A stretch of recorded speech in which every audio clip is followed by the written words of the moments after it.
What's up, everybody? Sergio here with another City of Final Fantasy Opera Omnia video, and today I'm doing my next video guide how-to series. This one's How to Locke for Final Fantasy VI. It was released a couple days ago, and in this game he is a really fast, hard-hitting damage dealer, but he brings a bunch of other tricks to the table. So I really enjoy playing him. He heals, he batteries, he has auras, he has turn manipulation. He's got clutch dispel and gravity. So there's a bunch of things that he can do and a lot of ways that you can get value out of him when you bring him to a fight. Just the fact that he's a DPS that can heal right off the bat opens up a lot of party compositions because you don't need your main support to be able to heal, and you'll still have that covered. He's got 6 uses on his S2, which is his healing ability, so he's really good for that. I will say he's got a little bit of RNG in his kit. He is a little bit on the more complicated side to play. So I can see people who don't want to play with him or don't really enjoy the way that he plays. I am not one of them though. I really enjoy playing with them. So what we're going to do is kind of what we usually do in these videos. I'm going to start off by talking a little bit about his kit, going through each of abilities, showing you what they do. He has 4 frame buffs, all of them with 6 turn duration. So a lot of his ability use is just sort of keeping his own buffs up. And then he gets into his EX really quickly, and the EX is where the bulk of his damage is. It's a really hard-hitting EX ability when you 3 out of 3 it, which is really the only way that you're going to play him. So here are his abilities, and keep in mind, as I always say, so this is from Cobracai. This is his DFFO supports or cool spreadsheet. Really useful for trying to figure out what abilities do. So the link's in the description below. But his first ability is Sneak Slash. And Sneak Slash does a number of things here. This is his S1. First and most importantly, it gives him his Brigand's Glove buff, which is really his main strongest buff. It's attack, max brave plus 30%, and speed up plus 10%. It's a 3-hit, 300 potency, so 100 potency per hit. Melee brave plus HP attack. It also is a 1.5 multiplier if the enemy is not targeting him. So he plays really well with tanks because of that. Although I will say I think it's a little bit overblown in terms of him doing more damage. A lot of times this is going to cap or come close to capping without the multiplier. Which would make that extra trait sort of moot. It does have 120% Brave Overflow, and whenever you use it, Brave Attack becomes Mug, which is really important because Mug is one of only a couple of ways to get up his next buffs, which come after this, which are Genji or Miracle Shoes. And Sneak Slash becomes Sneak Slash Plus whenever it's used. So there's 10 uses of Sneak Slash. So in essence, you're going to get 5 Sneak Slashes and 5 Sneak Slash Plus. So Sneak Slash Plus does all of the same stuff. It hits just as hard, it does everything, except it does 2 things that Sneak Slash doesn't. One, it moves your next turn in front of the enemy that you just attacked. This is usually a good thing. Be careful if you're playing with a bunch of knockback. You don't want to end up moving your turn further back.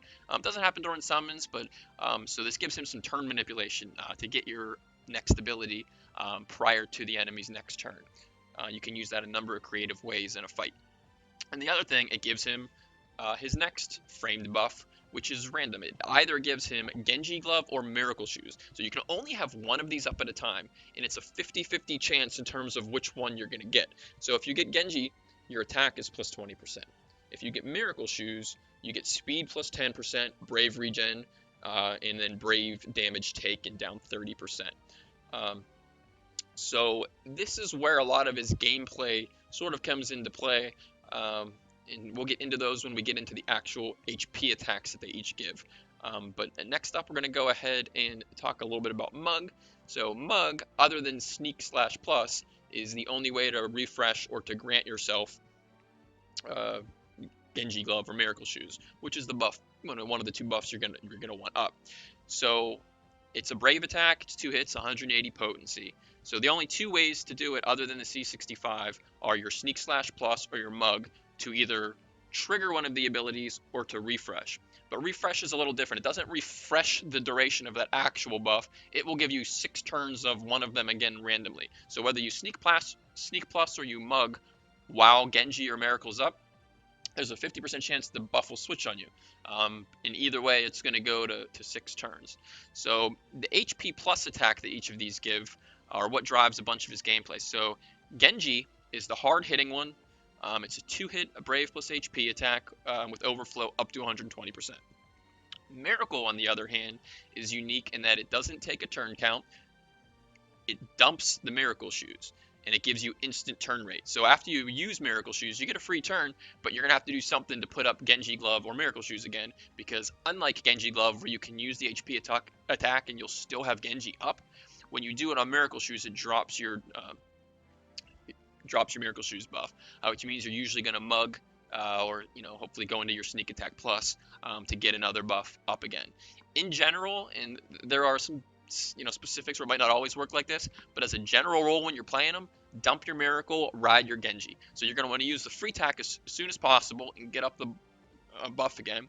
Whereas Genji Glove is going to give you an HP attack that you can use without taking you out of your status, and also keeps your attack up, so your other abilities are going to hit harder. So again, that's not always the case. I don't think anything is always true, but as a general rule, if you're trying to play it, dump your Miracle and ride your Genji. Now his S2 is sort of his jack of all trades ability. It's Phoenix Ray, and what this does is it batteries the party by everybody 70% of his own attack. It does a 3-hit AoE group Brave with split HP damage. If there is only one target, it does that 1.6 multiplier. And it has overflow up to 150%, and this is also his heal ability. So in addition to everything I just said, this is going to heal everybody in your party up to 20% of their max HP.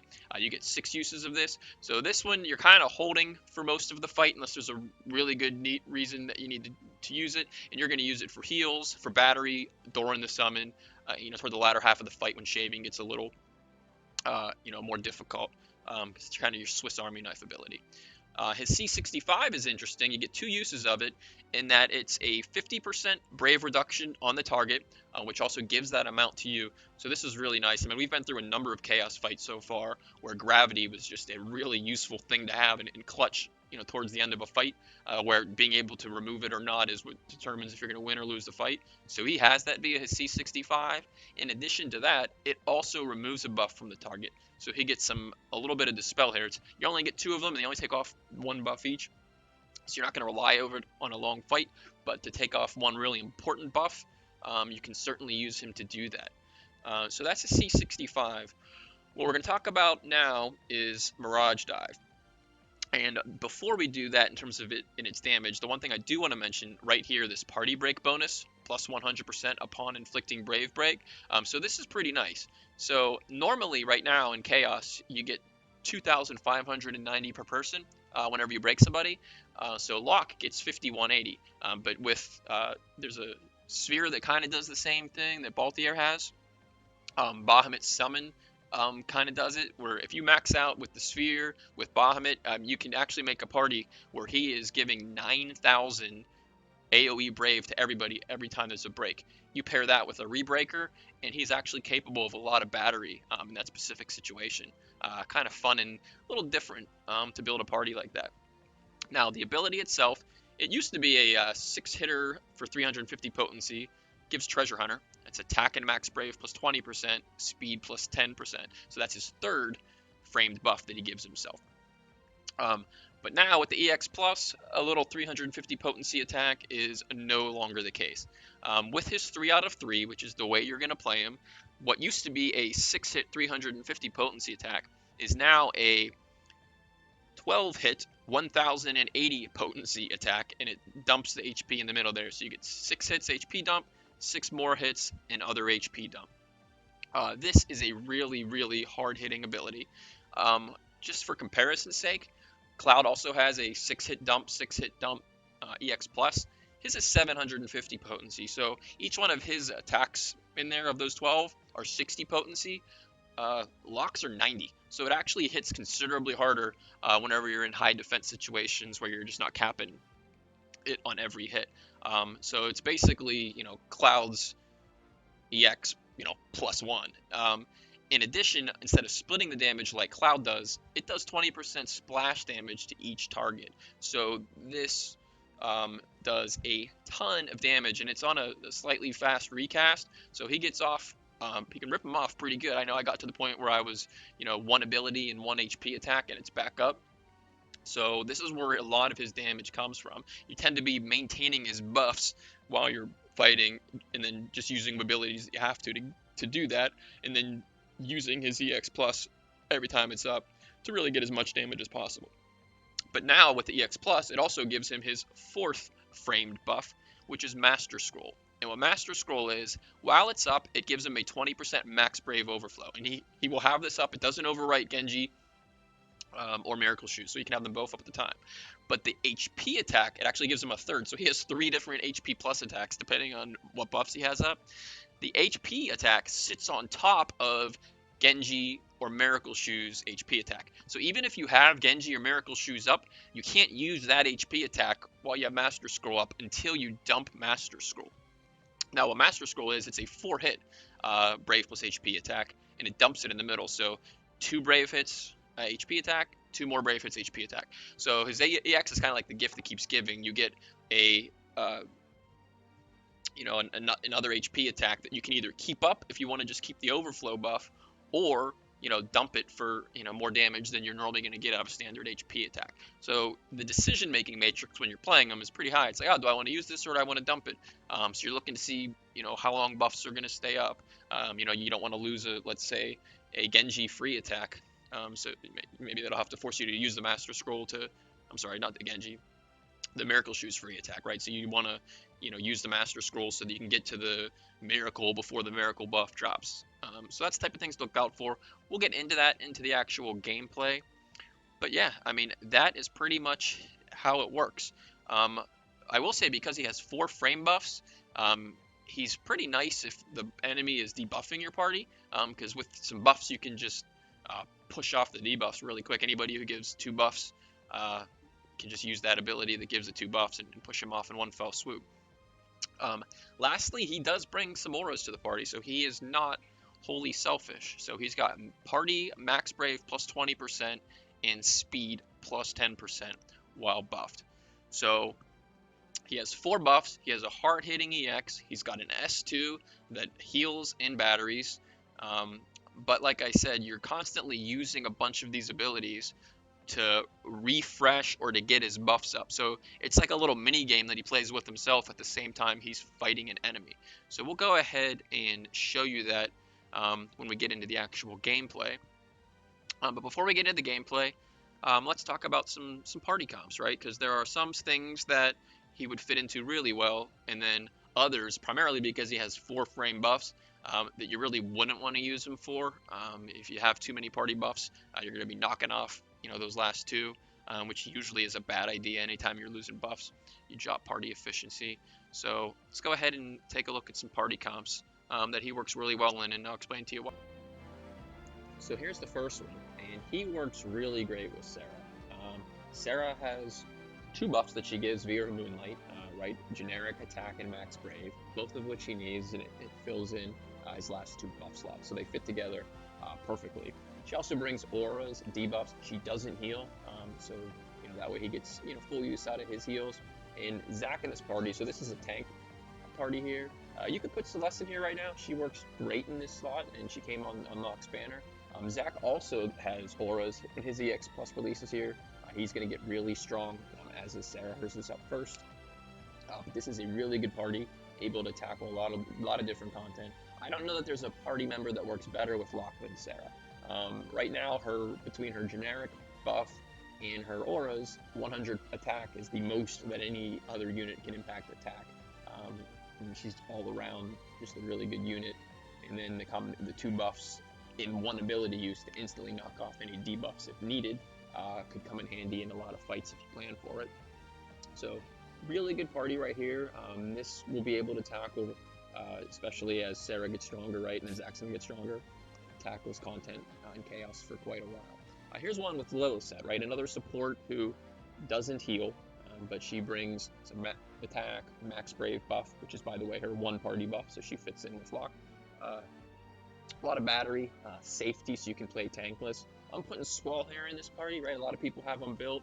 He works really well with Lilith as well, because her overflow buff synergizes really well with Renzokuken on the full non-split AoE damage. So you've got heals, you got buffs, you got debuffs. Locke and Squall both have really strong EXs, ripping off over 100k single target each time. Squall's is stronger a little bit. It's got 2 extra hits and a little more potency, so it's a little stronger on the single target, but Locke's has the splash. And then between Locke's splash on his EX and Squall's HP plus and S2, Renzakuken, a lot of AoE damage in that party. So this party here is going to take advantage of the break bonus that Locke gives and combo it with the Bahamut Summon and a Rebreaker and Null. Ramza, 1 buff, he gives party attack, so again Locke can use that. Everything else is from auras, some regen. Null is really nice with Bahamut Summon because of what that does to his EX attack during the summon, rebreaking for all of that break bonus. My Locke is going to have the Baltier Sphere, so we're literally looking at 9k party brave every break. That's going to add damage and safety to the party, so a tank isn't going to be needed. So this is a really good party right here, although I'm probably waiting on Null's EX Plus for this, because he gets considerably stronger when that happens. So this is kind of one that I'm sitting on. I will play this at some point in the future though. So next up we're going to do a turn manipulation, right? So Sneak Plus for Locke moves his turn in front of the enemy, and then Miracle Shoes also has his next ability immediately after it, so it's instant. So I'm going to pair him with Swap, Rem, and her Swap ability to open up all kinds of shenanigans. Machina I'm going to throw here in this party, only because he's current now, so you could literally run this today and have a lot of fun. So here's the gameplay showcase. I am in Machina's Chaos level battle, and I swapped Celeste in for the tank slot here, just so you can see an active unit. I like this fight because there's no trash, so we can kind of get right in to doing the fight and showing off stuff. So what I want to show you here is, notice he is being targeted, right? So he's got his buffs up that come with his EX, and then the 2 that she gives him. But he's being targeted, so technically Sneak Slash is going to not do its 1.5 multiplier, right? Because he's being targeted. So you can't run Locke without a tank. It hurts his damage. Well, not so fast. Let's take a look here and see what the Sneak Slash does. So keep in mind, this is a Chaos level battle. This is not trash. These are mini bosses, and we're hitting 999s, right? It's 3 hits of 100 potency each. A lot of times 100 potency attacks are hitting 9999. So he's not losing as much damage as I think maybe some people think if he's, the target of an attack. And other than his, his S1, the only other ability that kind of has that trait on it is the Master Scroll attack as well. Now that one's 60 potency times 4, since so it does make a little more of an impact because it's going to hit weaker than the Sneak Slash does. So you might see a little more gains than you would for that. And keep in mind, I'm not doing this fight for real here. I'm just tossing around abilities, on the other units. I'm just trying to get, to Locke. And just really, so we can talk about, what he's got up. So since he used his Sneak Slash, Brigand is up right now, right? So you can see Brigand's gloves. That's his main buff. So now he's got to get either Genji or Miracle up. 2 ways to do that: Sneak Slash or Mug. Mug's just a brave attack though. So at this point, I am going to go ahead and use the Sneak Slash Plus to do it.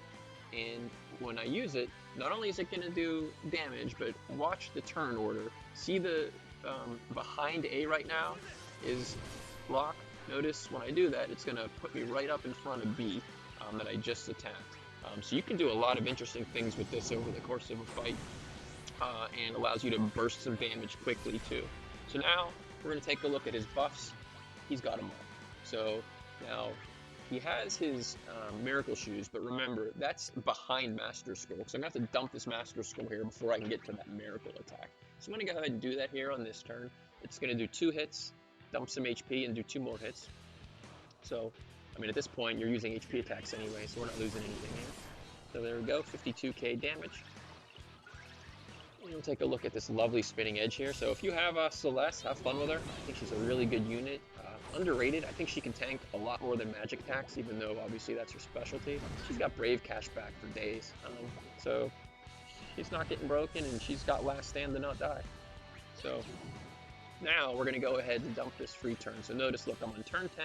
I've got my Miracle Shoes up. So I'm going to go ahead and dump that, and then I'll have to go right again. Now, after I do that, it's going to drop my Miracle Shoes buff. So if you look at my HP attack now, right? There's nothing. I'm not in any status. So I've either got a mug or a sneak plus. I don't have sneak plus up, nor would I want to waste another ability here this early in the fight. So this is generally what you're going to use mug for. It also means that if you're playing without a tank, you know, it helps keep Locke pretty safe, because, you know, that's obviously going to give him a brave wall in case he's attacked. So that's what he's got up now. Go ahead and just spinning slash here and let these guys get through their abilities. Now, if you can see here, so I've got 3 turns left on my Brigand. So you want to watch that. I'm still good now, but right now I'm using my EX, right? Let's see what 1080 potency does with 20% splash. So you can always take a look at the splash damage and see how, and you multiply it by 5, so you kind of get an idea for how much damage the actual attack did. It's a little easier because sometimes the numbers flash a little quickly.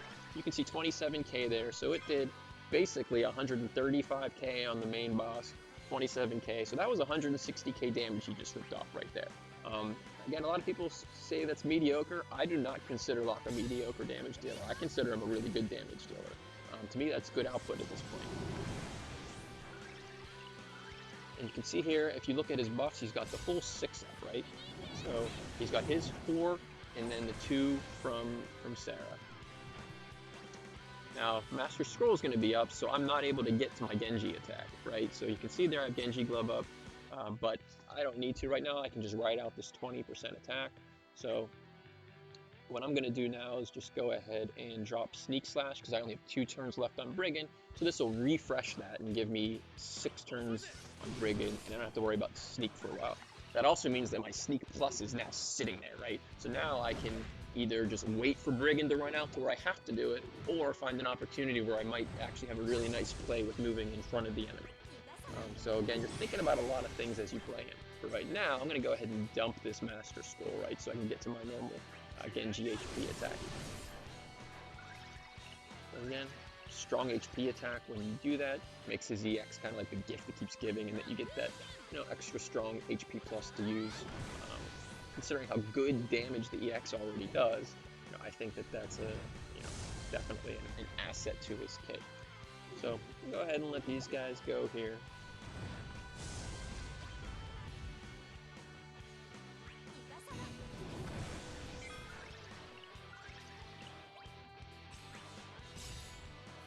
So spinning slash, super strong, always cracking 100k, good damage from attack. So now notice we're already back into his EX. I am not wasting it. I'm going right into the EX. So here we go here. I think that did like I saw 70 and 50, but numbers suck. Oh, I got 120, 130k. So again, super fast. Now he's got his Master Scroll back up. So Genji is going to be dropping off in 2 turns. So I could Master Scroll here, but instead, I think what I'm going to go ahead and do. Let me think here what I want to show you. I'm actually going to go ahead and Phoenix Ray to kind of show you his S2.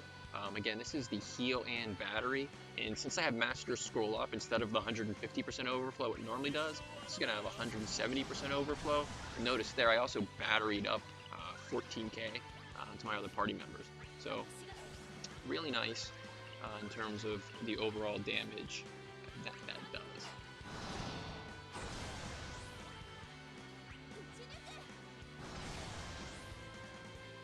So he just gave his attack and max brave up from Sarah. What I'm doing now is I'm looking at his buffs and taking stock. So you can see there, if you look on the left, that's his Genji, right? So there's only 1 turn left on his Genji, and he's got 3 turns left on Brigand, 5 on Master Scroll, and 5 on the Treasure Hunter. So what do you want to do here?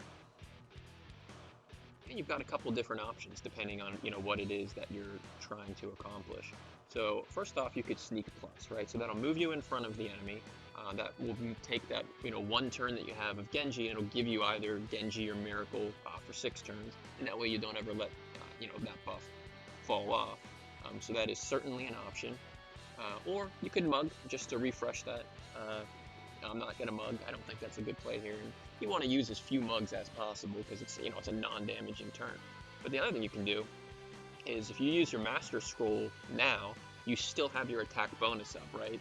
So it risks you of not having to use it once you have Miracle up. And then on the following turn after that, even though Genji will have dropped, Sneak/Plus will put either Genji or Miracle right back up. So you're kind of thinking a step or two ahead. That's what I'm doing here. So that's the play I'm going to go ahead and make. Alright, and the other thing, that Sneak Plus on my next turn, that's going to put me at my EX after that. So to kind of show you how to plan a burst for him, we're just going to go ahead and start doing that right now. Now, whenever I Sneak Plus, I don't know yet if I'm going to have Genji or Miracle, right? Because it'll be random which one you get. So that's why some people don't like playing him. The thing is, no matter which one he gets, you have a good play to make. It's still going to do damage. So it's not as if he's being, neutralized based on which one he gets.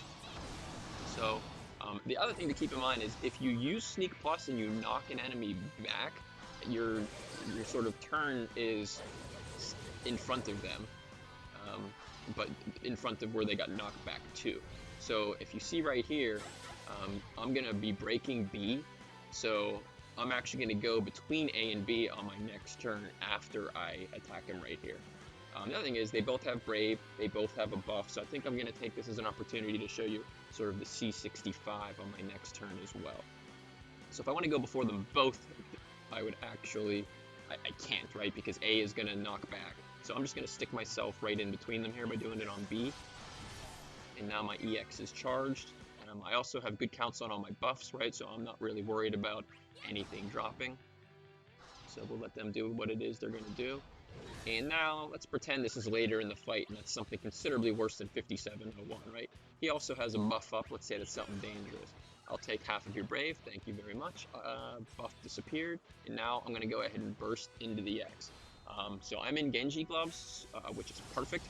And the other thing I'm going to do, once I go into my burst phase like this, I tend to not use the Master Scroll. That way I'm keeping on my overflow. So you could go like EX to ability, into your EX again, and all three of them have the overflow buff up. So during the fight, I'm not going to do it that way. When I'm in ability maintenance, I'm going to be using it. But for burst damage, I'm actually going to, when I'm chaining abilities together, I'm actually going to keep it up. So kind of got screwed here going all the way down at the end of the fight. But I'm actually going to go ahead and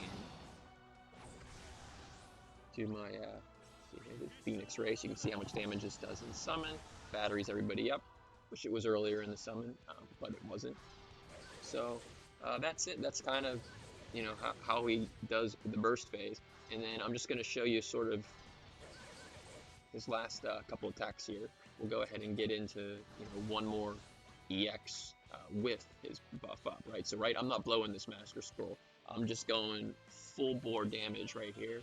So I'm going to Phoenix Ray, so that's one ability. Then go ahead and just do whatever here. And again, don't pay attention to what I've been doing with Celeste and Sarah, because I really haven't been. My brain is sort of more going towards what I want to do with Locke and what I'm talking about. So this wasn't an expertly played fight. I haven't even paid much attention to what they've been doing. It's really just about Locke. Now, so what did I do? So I S2'd on his last one. So we're going to go ahead and use his C65 again here. Again, we've got a threatening enemy. Maybe it's the end of a fight. That's 32k instead of 16. We're going to take half of it while taking that dangerous buff off, right? Clutch ability there, right into my EX. You can see here my Master Scroll buff is still up.